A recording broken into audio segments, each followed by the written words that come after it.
shocking new twist is reshaping the future of New College of Florida. A push for privatization is gathering steam, led by a surprising figure who once stood with the very forces he now opposes. But here's where things start getting heated.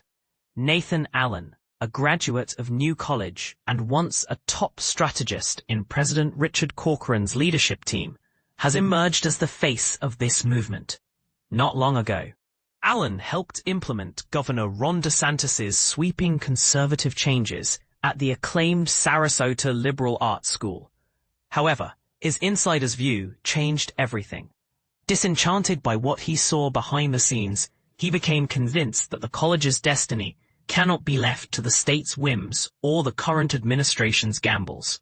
Now, Allen is putting forth a bold multi-million-dollar plan that would shift New College away from state funding, mapping out a decade-long journey to independence. His proposal hinges on phased tuition increases and private fundraising, painting a vision of the college's second radical reinvention in just a few years. The main reason?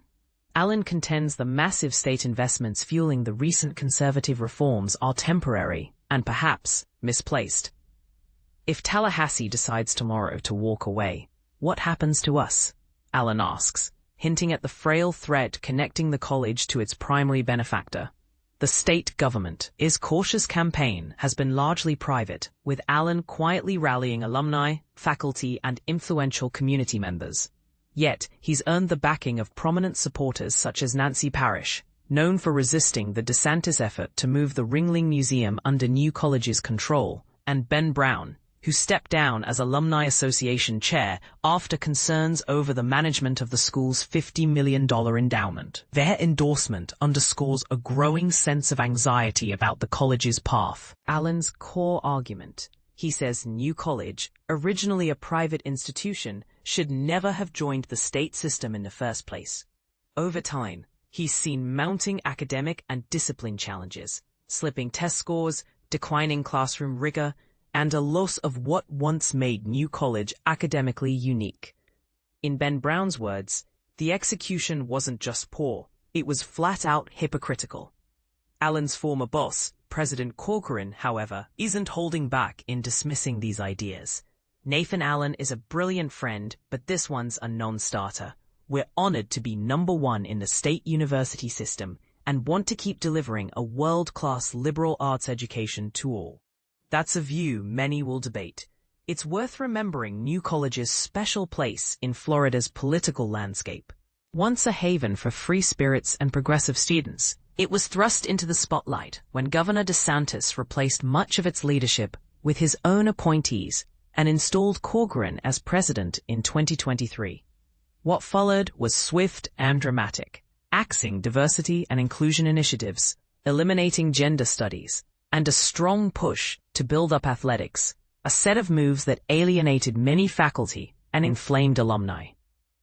The pace and style of change rattled the campus, leading to high-profile faculty departures, growing debates over financial transparency, and public concern about whopping executive salaries and questionable allocation of funds. It's on this fractious stage that Allen presents his case for going private.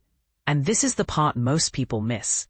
The question isn't just about politics or funding, but whether the college, now one of the most expensive state schools per capita, can survive at all without reinventing its model. For perspective, New College costs taxpayers about $91,000 for every student enrolled, nearly 10 times the state average. State funding for the college has escalated rapidly, leaping from $35.5 million in 2021 to over $62 million in 2024. Allen doesn't mince words. If you're interested in efficient government, this project is a glaring, almost unfixable problem. The admissions overhaul under Corcoran, especially the aggressive recruitment of student athletes, has also been hotly debated. Allen claims this has chipped away at the unique academic traditions that set New College apart, where students once completed independent thesis projects and earned narrative evaluations rather than letter grades. I was the only one in College Hall who understood the true meaning of a liberal arts education. Allen says pointedly.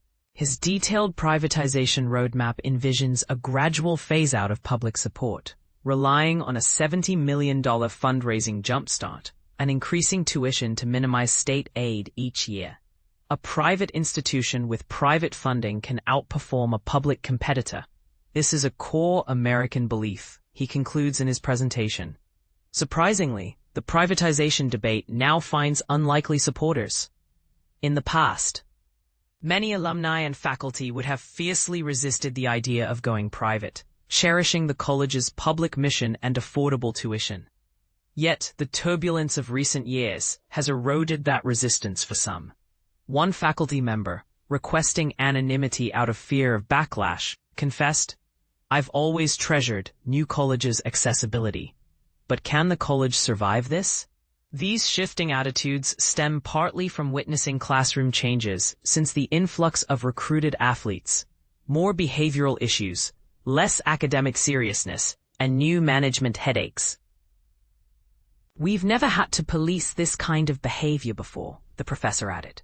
Even Ben Brown once saw potential in DeSantis' intervention, believing criticism of excessive political correctness in higher education had merit.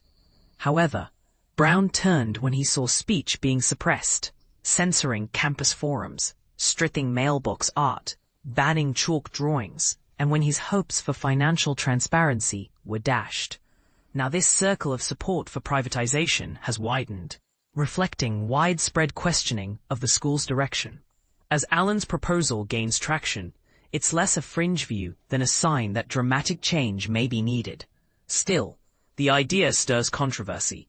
Is this an unacceptable privatization of public goods, or the only chance to save a struggling institution? And the debate isn't happening in a vacuum. All across Florida and the U.S., privatization of public services, especially education, has been on the rise for decades. There's a long tradition here, observes UCF political scientist Aubrey Jewett. And if you put it in perspective, what's happening at New College might not be as radical as it seems. So, what do you think? Is privatizing New College an overdue effort to rescue a unique academic jewel, or a dangerous step toward undermining public education? Should taxpayers foot the bill for a boutique liberal arts experience, or is private money the future? Let's hear your takes. Agree, disagree, or have a take of your own? Jump into the comments and join the discussion. This is a crossroads no one saw coming. How should the story end?